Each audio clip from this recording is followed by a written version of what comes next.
The sun was just beginning to sink behind the Cleveland skyline, staining the windows of Maple Creek home a soft, gold-tinged pink. The old brick building, with its squeaky floors and faded floral wallpaper, had been Maggie Whitaker's reluctant refuge for the past 3 years. She hated calling it home. The word tasted stale in her mouth, like bread left out too long. That afternoon, Maggie sat alone in the corner lounge by the window, her gnarled fingers tracing the edges of a frayed photograph. It was small, a black and white snapshot from the late 70s. Maggie in a flower print dress, her arms slung around Eleanor, her late husband, both of them beaming while young James and Claire perched on their laps like restless birds. Maggie stared at the children's faces, so full of light and mischief, and felt something crackle inside her, a tug she hadn't felt in years. When the nurse announced it was time for supper, Maggie didn't answer. She folded the photo carefully into her worn coin purse, slipped on her old green coat, the one with the missing button, and shuffled toward the door before anyone could stop her. Her sneakers squeaked on the linoleum, a small protest that she ignored.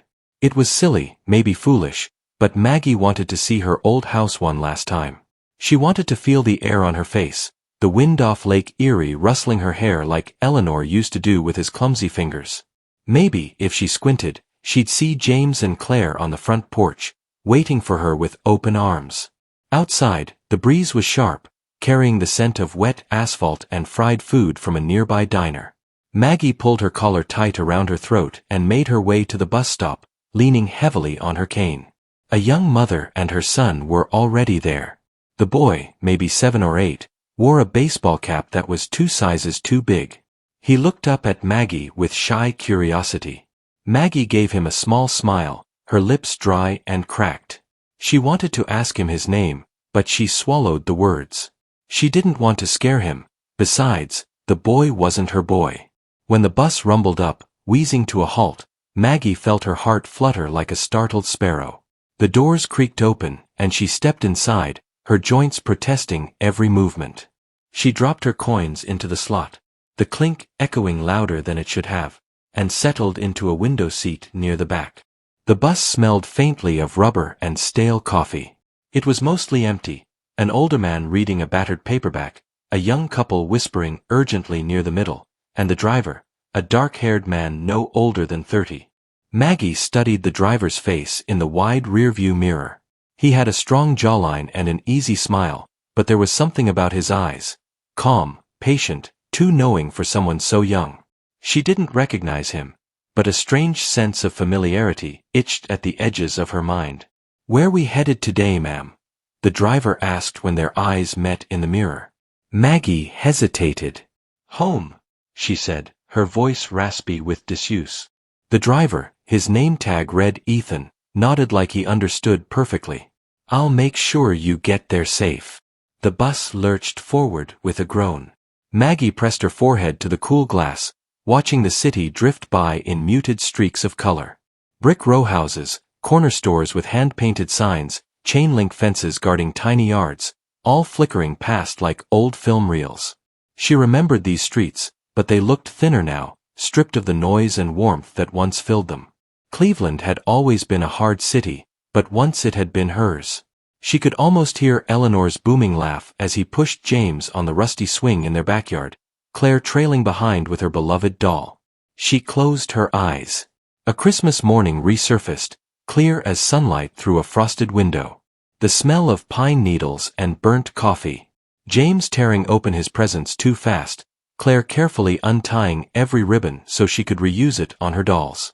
Eleanor pulling her close under the mistletoe, his flannel shirt smelling of motor oil and peppermint schnapps.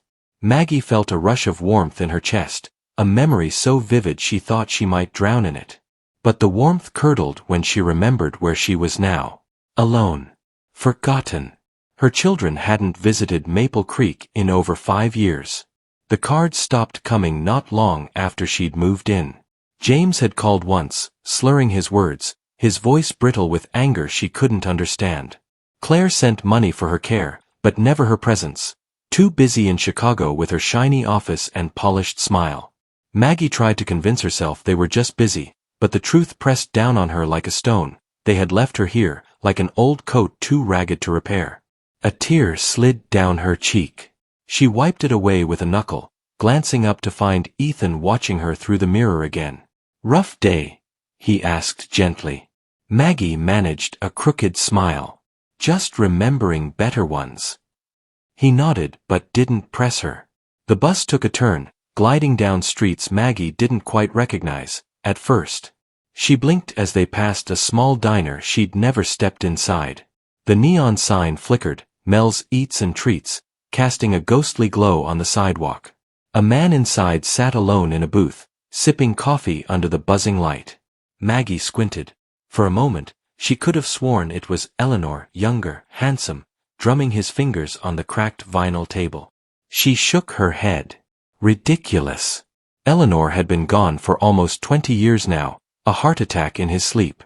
She remembered finding him, cold and slack-jawed, and she'd never stopped missing the smell of his aftershave in the bathroom, the way he used to warm her feet under the blankets in winter. The bus lurched again, this time cruising by a beach, Edgewater Park, but it looked different, brighter somehow. The sand was impossibly white, the waves glittering in the twilight. Children laughed as they splashed in the shallows, and for an instant, Maggie thought she saw James and Claire as toddlers, building sandcastles. She almost called out to them, her breath catching in her throat. But when she blinked, the beach was empty, the laughter gone like a popped balloon. She turned back to Ethan. "Is this the usual route?" she asked, her voice trembling. Ethan's eyes met hers in the mirror. "Sometimes the roads change when we're trying to get home," he said, and Maggie shivered at the calm certainty in his voice. His face flickered in the overhead light. For a heartbeat, she thought he looked like Eleanor when he was young, the same soft eyes and crooked smile. But the vision passed, leaving only Ethan, turning the wheel with practiced ease. Maggie leaned back, pressing the family photo to her chest. The bus hummed beneath her, steady and warm like a heartbeat. She thought of James, the boy who used to chase fireflies in the backyard, who once brought her a bouquet of dandelions clenched in his grubby fists. She thought of Claire, careful, tender Claire, who would curl up beside her during thunderstorms, whispering, "Don't leave me, Mama." Her heart squeezed. Maybe they would forgive her someday. Maybe they wouldn't. Maybe they'd already forgotten the sound of her laugh, the feel of her hand in theirs. The thought made her eyes sting again. Outside the window, the world blurred, a swirl of memories and half-truths painted over the real city. Maggie felt her eyelids droop, heavy with the soft warmth of nostalgia. For a moment, the bus was not just a bus, it was a time machine, a confessional booth, a fragile bridge between the life she had and the life she still wished she could touch.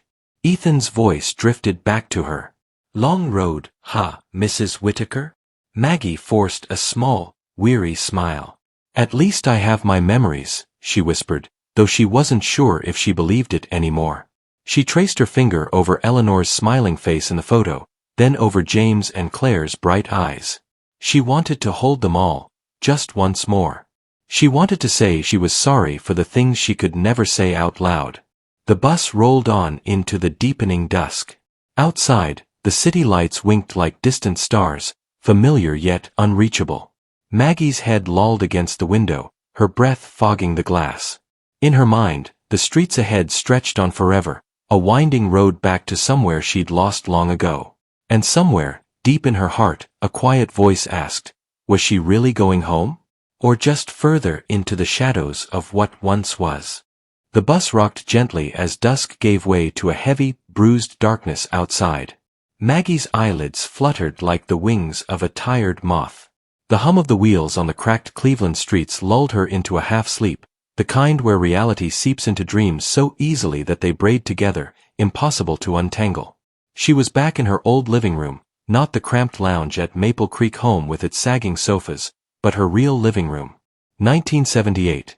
The couch was an ugly orange plaid. The shag carpet smelled faintly of spilled milk and old smoke.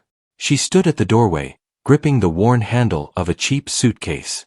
Its hinges rattled when she breathed.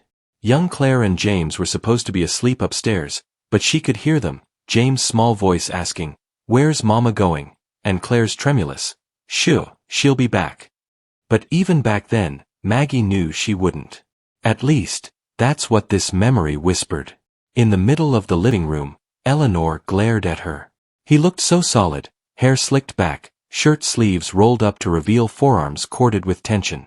His mouth was twisted into something like a sneer but sadder, more desperate. He held her wrist too tightly. In the memory, she could feel the bruise forming. "If you walk out that door, Maggie Whitaker, don't you ever come back," he said, his voice a low growl.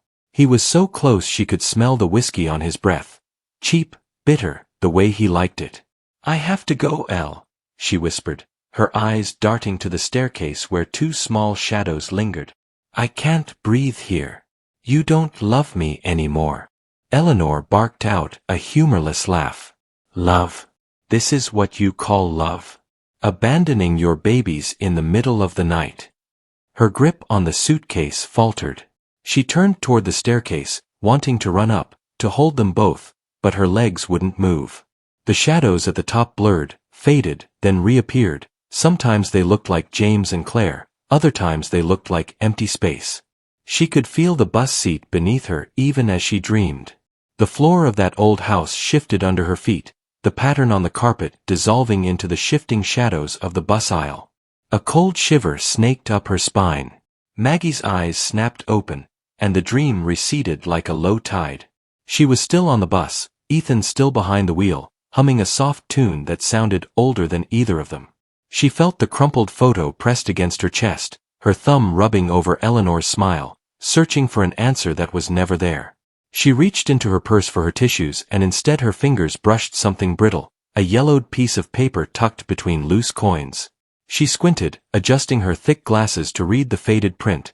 Greater Cleveland Transit Authority, single fare ticket, November 2, 1978. She sucked in a sharp breath. She remembered that night.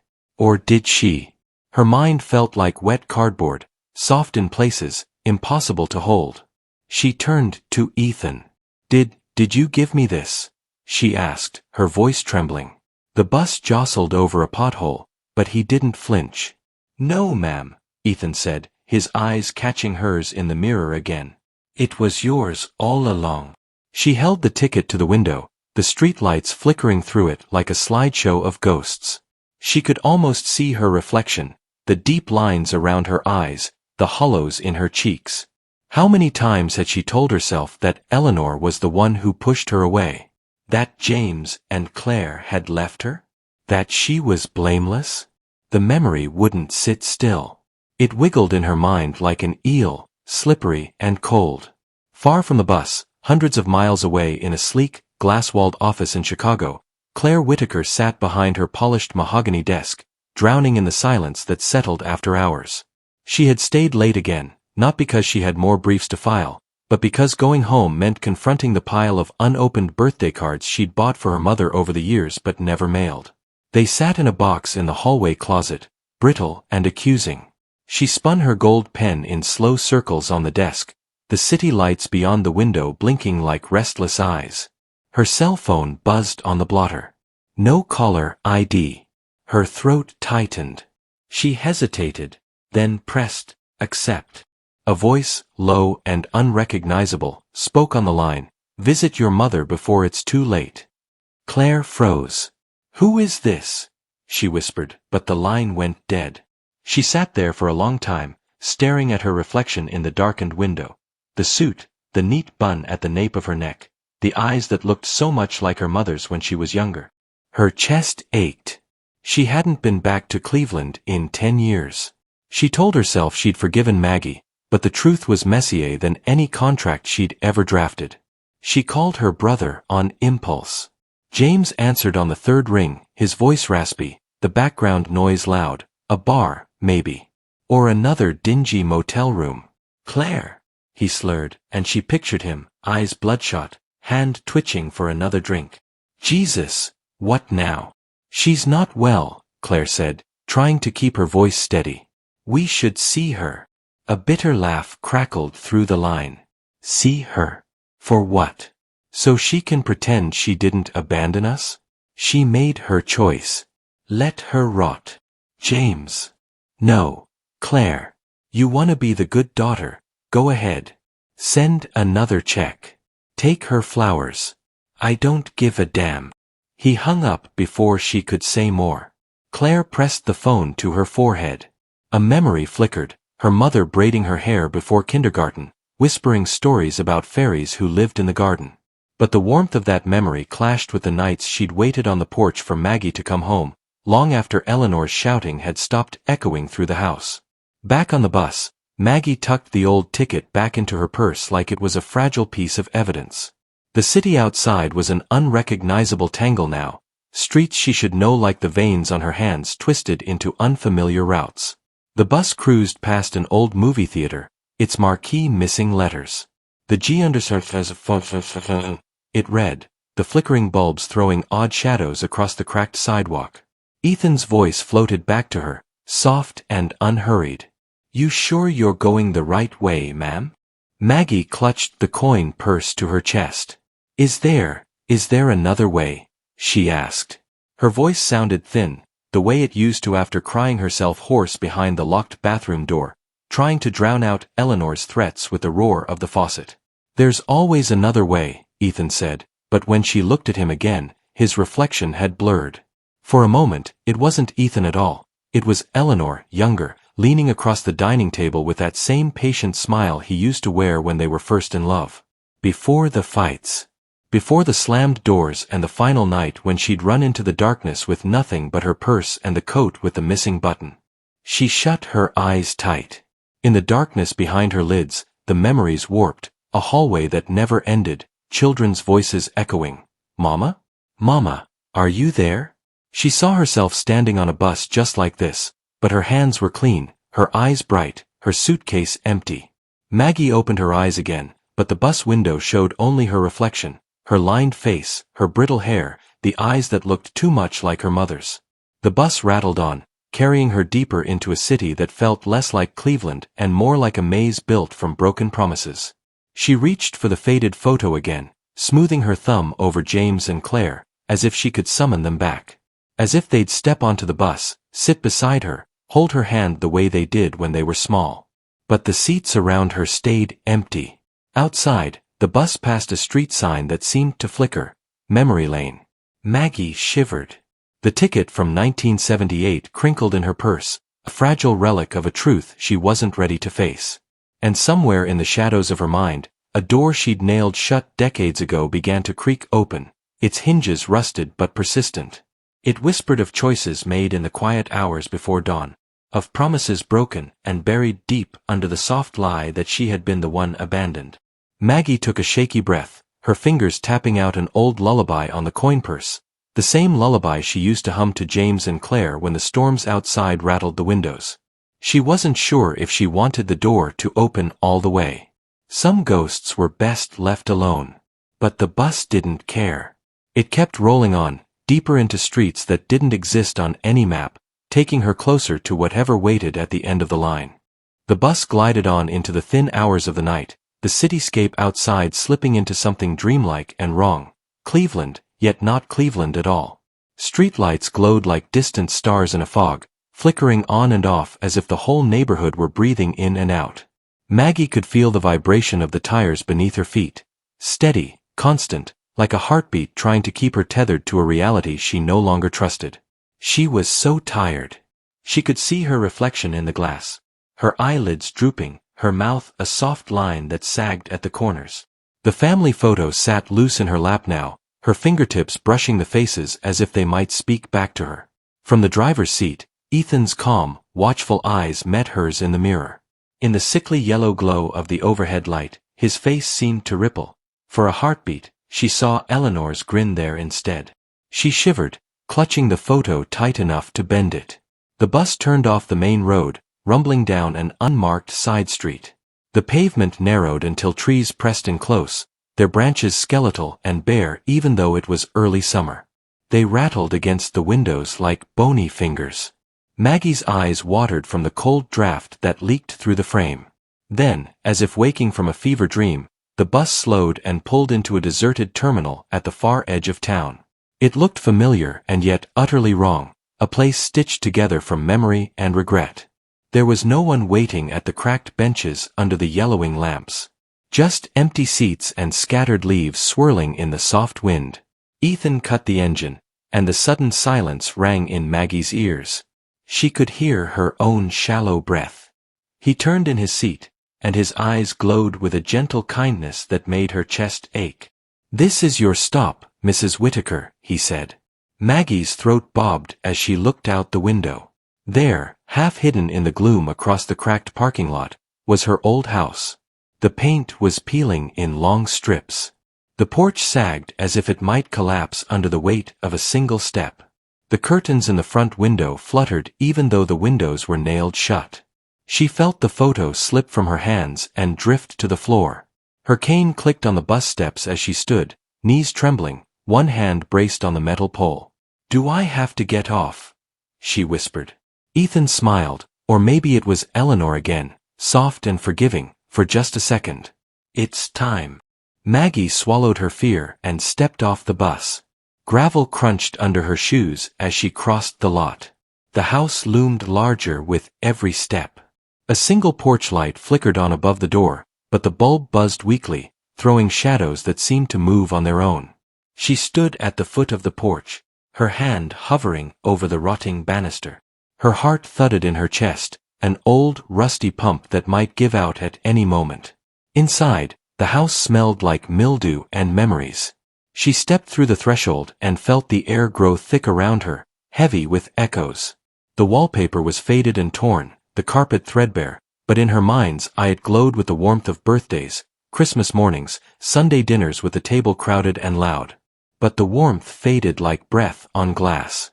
In the shadows of the hallway, she could just make out the small shapes of her children, James and Claire, frozen in time, the same ages they were when she left. Claire's braids were crooked. James had a scab on his knee.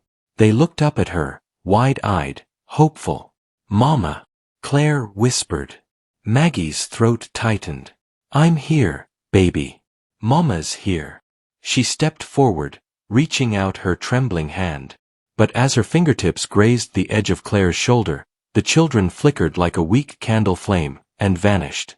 The hallway was empty again, just a strip of dark carpet and a door at the far end.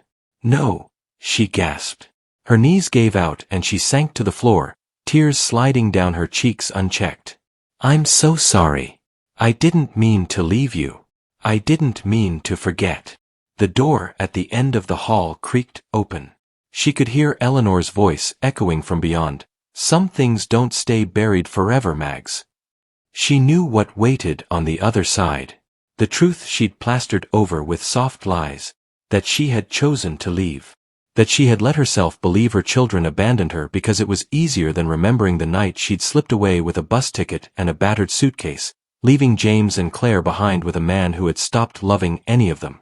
Her mind had stitched together a prettier story over the years, a version where she was the victim, forgotten by her children. Now the old house stripped that away like old paint. She could feel the raw shame under her skin. She wept there on the faded carpet, rocking herself like a mother comforting a child. She wished she could go back, rewrite the pages she'd torn out. But there was no going back, only forward. Back at Maple Creek Home, the night nurse at the reception desk rubbed her temples, worried about the empty bed in room 12. She hadn't seen Mrs. Whitaker since lunch. But before she could call anyone, the lobby doors hissed open, and Claire stood there, her hair frizzed from the plane ride, her coat too thin for the cold Cleveland air. James lingered by her side, his shoulders hunched, eyes red. He looked like he might bolt any second, but something, maybe the old photo Claire had found tucked inside an envelope with no return address, kept him there. "Can you tell us where our mother is?" Claire asked, her voice a strained whisper. The nurse's brow furrowed. "She went out this morning. She said she was going home." James let out a broken laugh. "Home? What home?" Claire bit her lip until it almost bled. She felt the ache of all those lost years.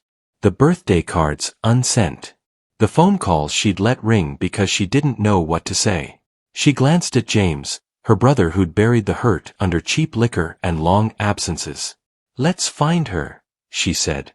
And together they stepped back out into the cold, as if the dark Cleveland streets could still lead them to the mother they remembered, or whatever pieces were left to find. At the empty bus terminal, the bus rumbled back in, its brakes hissing.